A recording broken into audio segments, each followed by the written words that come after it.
പ്രിയമുള്ള സുഹൃത്തുക്കളെ, ഇന്ന് ഞാൻ എൻ്റെ വീഡിയോ ആരംഭിക്കുന്നു. ഇന്നെൻ്റെ ഒരു പഴയ സുഹൃത്ത്, മാധുര്യ ബിൽഡേഴ്സിൻ്റെ ഓണർ, ആലുവയിൽ പറവൂർ കവലയിലുള്ള മാധുര്യ ബിൽഡേഴ്സ്, അവർക്ക് അഞ്ചാറ് വലിയ ഫ്ലാറ്റുകളുണ്ട്. അതിൻ്റെ ബിൽഡർ പ്രിയങ്കരനായ അശോക് സാർ മരിച്ചു ഇന്നലെ രാത്രി. ഇന്ന് രാവിലെ 10:30 മണിക്ക് അദ്ദേഹത്തിൻ്റെ ശവസംസ്കാരം നടന്നു. ഞാനിത് പറയാൻ കാരണം, ഞാൻ ഈ ആലുവയിൽ വന്നിട്ട് ആദ്യമായി ഒരു കവിത എഴുതി അവതരിപ്പിക്കുന്നത് അദ്ദേഹത്തിൻ്റെ ഫ്ലാറ്റിലെ 1-ാം വാർഷികത്തിനായിരുന്നു. എനിക്കൊരവസരം തന്നു. അന്നത്തെ ദിവസമാണ് സുകുമാർ അഴീക്കോട് മരണപ്പെടുന്ന ആ രാത്രി. അദ്ദേഹത്തിൻ്റെ സംസ്കാരം നടന്നില്ല. അദ്ദേഹത്തിൻ്റെ ബോഡി അവിടെ കിടക്കെ അദ്ദേഹത്തെക്കുറിച്ചൊരു 10-20 വരി എഴുതി. രാവിലെ അദ്ദേഹത്തെ കൊണ്ട് കാണിച്ചു. ഞാനൊന്ന് അവതരിപ്പിച്ചോട്ടെ എന്ന് ചോദിച്ചു. വായിച്ചു നോക്കി. ശരി, അവതരിപ്പിച്ചോളാൻ പറഞ്ഞു. വൈകുന്നേരത്ത് 7 മണിക്ക് ഞാൻ ആ വാർഷിക സമ്മേളനത്തിൽ അത് അവതരിപ്പിച്ചപ്പോൾ പയ്യാമ്പലത്ത് ഇന്ന് എരിഞ്ഞടങ്ങി എന്നാണ് ഞാൻ ആ കവിതയിൽ എഴുതിയിരുന്നത്. അത്രത്തോളം എന്നെ സഹായിച്ച, എന്നെ പ്രോത്സാഹിപ്പിച്ച ശ്രീ അശോക് സാറിൻ്റെ സ്മരണയ്ക്ക് മുന്നിൽ ഞാൻ ഇന്നത്തെ വീഡിയോ സമർപ്പിക്കുന്നു. അതോടൊപ്പം തന്നെ ഞാൻ ഇന്ന് അവതരിപ്പിക്കുന്ന എല്ലാ വരികളും യാത്രാമൊഴി എന്ന് പേരിട്ടുകൊണ്ട് അവതരിപ്പിക്കുകയാണ്. നമ്മുടെ ബഹുമാന്യനായ നമ്പൂതിരിപ്പാട് മരിച്ചപ്പോൾ അദ്ദേഹത്തെ സംസ്കരിച്ചത് തിരുവനന്തപുരത്തെ ശാന്തി കവാടത്തിലെ വൈദ്യുത ശ്മശാനത്തിലായിരുന്നു. വൈദ്യുത ശ്മശാനം എന്താണെന്ന് ഞാൻ അന്ന് കാണുകയുണ്ടായി. അവസാനം നമുക്ക് കിട്ടുന്നത് ഒരു പിടി ചാരമാണ്. ഒരു കുടത്തിനകത്ത് കിട്ടുന്ന അത്രയും ചാരം മാത്രമാണ് നമ്മുടെ സംസ്കാരത്തിനും പകരം നമുക്ക് കിട്ടുന്നത്. അതിനെക്കുറിച്ച് 2 വരി ഞാൻ എഴുതി. കൃഷിഭൂമിക്ക് വളമായി ചിതയൊരുങ്ങുന്നില്ല, കീടങ്ങൾക്കന്നമായി ചിതലരിക്കുന്നില്ല, കനലെരിയുന്ന വൈദ്യുത കമ്പികൾ കനിഞ്ഞു നൽകുന്നു ഒരു പിടി ചാരമായി. കൃഷിഭൂമിക്ക് വളമായി ചിതയൊരുങ്ങുന്നില്ല, കീടങ്ങൾക്കന്നമായി ചിതലരിക്കുന്നില്ല, കനലെരിയുന്ന വൈദ്യുത കമ്പികൾ കനിഞ്ഞു നൽകുന്നു ഒരു പിടി ചാരമായി. അതുപോലെ തന്നെ ലീഡർ കരുണാകരൻ, അദ്ദേഹത്തിൻ്റെ മരണം. അദ്ദേഹം കോൺഗ്രസിൻ്റെ ഏറ്റവും വലിയ നേതാവായിരുന്നു. അത് കഴിഞ്ഞിട്ട് അദ്ദേഹം ആ പാർട്ടിയൊക്കെ വിട്ടു പുറത്തു പോയി. അദ്ദേഹം മരണപ്പെട്ടു. അന്ന് ഞാനിവിടെ GCDയിൽ വർക്ക് ചെയ്യുകയാണ്. രാത്രി 1:30 മണിക്ക് അദ്ദേഹത്തിൻ്റെ ബോഡി വൈറ്റിലിയിൽ എത്തുന്നു എന്നറിഞ്ഞിട്ട് അദ്ദേഹത്തെ ഒരു നോക്ക് കാണാൻ, ബോഡി ഒന്ന് കാണാൻ രാത്രി 1:30 മണിക്ക് ഞാനും പോയി വൈറ്റില ജംഗ്ഷനിൽ. അപ്പോൾ കണ്ട കാഴ്ച, ഒരു 15,000-20,000-ഓളം ആൾക്കാർ അദ്ദേഹത്തിൻ്റെ ബോഡി കാണാൻ ആ വൈറ്റില ജംഗ്ഷനിൽ കാത്തു നിൽക്കുന്നു. 1:30 മണിക്ക് 10,000-20,000 ആൾക്കാർ അദ്ദേഹത്തെ കാണാൻ ഉറക്കമൊഴിഞ്ഞ് കാത്തു നിൽക്കുന്നു. ഞാൻ എഴുതി, പല നാൾ ജ്വലിച്ചു, പലതും ജനിച്ചു, പലരും ജയിച്ചു, പലതും ത്യജിച്ചു, പതാക പുതച്ചു പർവ്വതമെന്നറിഞ്ഞു. പല നാൾ ജ്വലിച്ചു, പലതും ജനിച്ചു, പലരും ജയിച്ചു, പലതും ത്യജിച്ചു, പതാക പുതച്ചു പർവ്വതമെന്നറിഞ്ഞു. പലനാൾ അദ്ദേഹം ജ്വലിച്ചത് കൊണ്ടാണ് പലതും ജനിച്ചത്.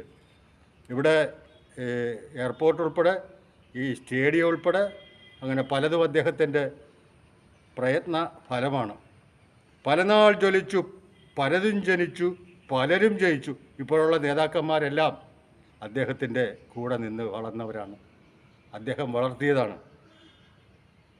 പലതും ത്യജിച്ചു, അവസാനം അദ്ദേഹം എല്ലാം ത്യജിക്കേണ്ടി വന്നു. പതാക പുതച്ചു പർവ്വതമെന്നറിഞ്ഞു. പതാക പുതച്ചപ്പോഴാണ് പർവ്വതമെന്ന് അറിയുന്നത്. പിന്നെ അടുത്ത വരി ഞാൻ നേരത്തെ പറഞ്ഞ സുകുമാർ അഴീക്കോട്, അദ്ദേഹം ഞാൻ നേരത്തെ പറഞ്ഞതുപോലെ എല്ലാവരെയും വെറുപ്പിച്ചുകൊണ്ടാണ് അദ്ദേഹം മരണത്തിലേക്ക് കടന്നുപോയത്.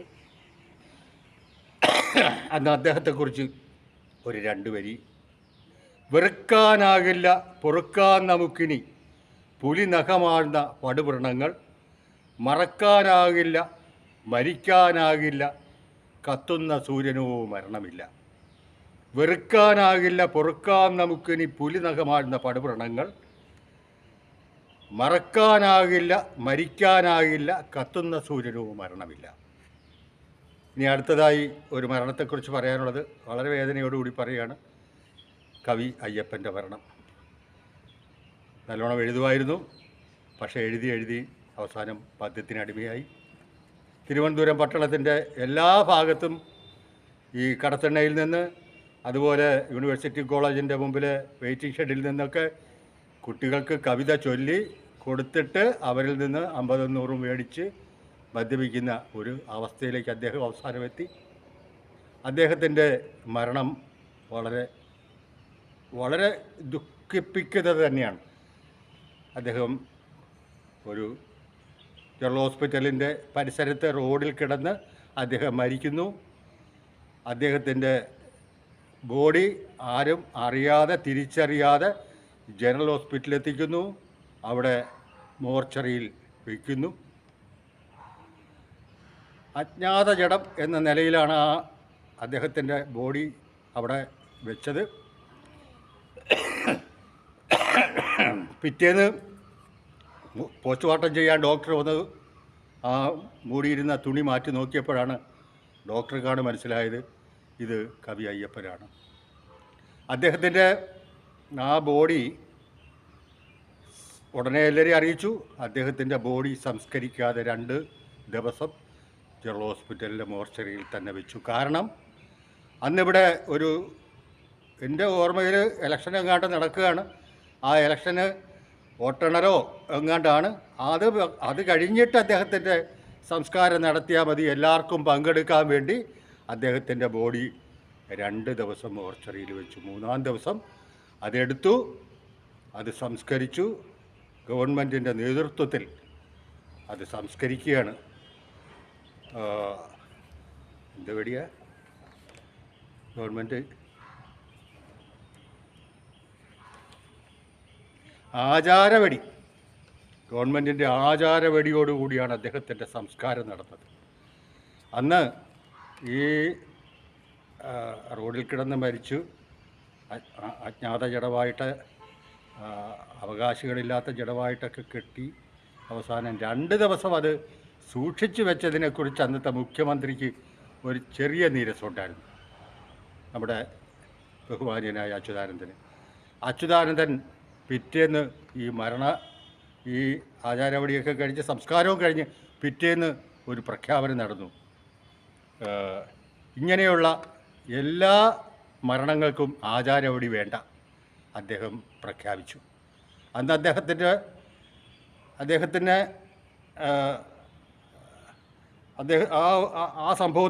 ആ സംഭവത്തിന് ഞാനൊരു 2 വരി: അപഹാസ്യമായി തീർന്ന ആചാരവടി വേണ്ടെന്ന് കൽപ്പിച്ചൊരച്യുത നമസ്തേ നമോ നമ. അപഹാസ്യമായി തീർന്ന ആചാരവടി വേണ്ടെന്ന് കൽപ്പിച്ചൊരച്യുത നമസ്തേ നമോ നമ. അതുപോലെ കവി അയ്യപ്പനെ ഈ നാട് മുഴുവനും കവിതയും ചൊല്ലി നടന്ന കാലത്ത് വീടില്ല, കുടുംബമില്ല, ഭാര്യയില്ല, മക്കളില്ല. ഇനി ലോകം മുഴുവനും, നാട് മുഴുവനും, കേരളം മുഴുവനും ഒരു സഞ്ചിയും നോക്കി അങ്ങ് നടക്കും. എവിടെ ചെന്നാലും കുറേ സുഹൃത്തുക്കൾ. അവസാനം മരണ കാലഘട്ടം അടുത്തപ്പോൾ അദ്ദേഹത്തിൻ്റെ സഹോദരിയുടെ മകൻ ഒരു കുഞ്ഞ് ജനിച്ചു. സഹോദരിയുടെ മകന്. ആ കുഞ്ഞിനോട് ഇദ്ദേഹത്തിന് ഒരു ഇഷ്ടം തോന്നി. പിന്നെ അദ്ദേഹം ഈ തിരുവനന്തപുരം ജില്ല വിട്ടെങ്ങും പോയിട്ടില്ല. എന്നും വീട്ടിൽ ചെല്ലും, ആ പെൺകുഞ്ഞിനെ കാണാൻ വീട്ടിൽ ചെല്ലും. രാത്രി സഹോദരിയുടെ വീട്ടിൽ ചെല്ലും. ഒരു പൊതിക്കെട്ടുമായിട്ടാണ് ചെല്ലുന്നത്.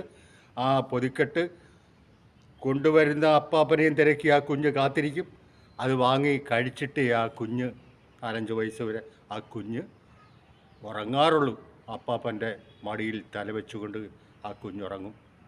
ഒരൊറ്റ ദിവസം പോലും കവി അയ്യപ്പൻ ആ വീട്ടിൽ പോകാതിരുന്നിട്ടില്ല ആ കുഞ്ഞ് ജനിച്ചതിന് ശേഷം. 6-7 വയസ്സ് ആ കുഞ്ഞിനായപ്പോഴാണ് അദ്ദേഹത്തിൻ്റെ ഈ ദാരുണമായ അന്ത്യം. അതിന് പലർക്കും അറിയില്ല. അദ്ദേഹത്തെക്കുറിച്ച് ഞാനൊരു 2 വരി എഴുതിയിട്ടുണ്ട് അന്ന്. വെയിൽ തിന്നു മഴ തിന്നു വിശപ്പടക്കിയൊരു പക്ഷി, വെയിലേറ്റ് വീണുപോയി നിഷേധിയായൊരു പക്ഷി. വെയിൽ തിന്നു മഴ തിന്നു വിശപ്പടക്കിയൊരു പക്ഷി, വെയിലേറ്റ് വീണുപോയി നിഷേധിയായൊരു പക്ഷി. കുട്ടിക്കൊരു പേരിടാനും വീടിനൊരു പേരിടാനും കഴിയാത്ത നീ എങ്ങനെ കുഞ്ഞിക്കിളിക്ക് കൂട്ടായി. നിനക്കായൊരു അന്ത്യചുംബനം നൽകാൻ കാത്തിരുന്നവൾ ഇനി നീ എന്ന് കാണും അവളുടെ കൊഞ്ചലും ചിരിയും കരച്ചിലും. പ്രിയമുള്ളവരെ, ഇന്നത്തെ വീഡിയോ അവസാനിപ്പിക്കുന്നു.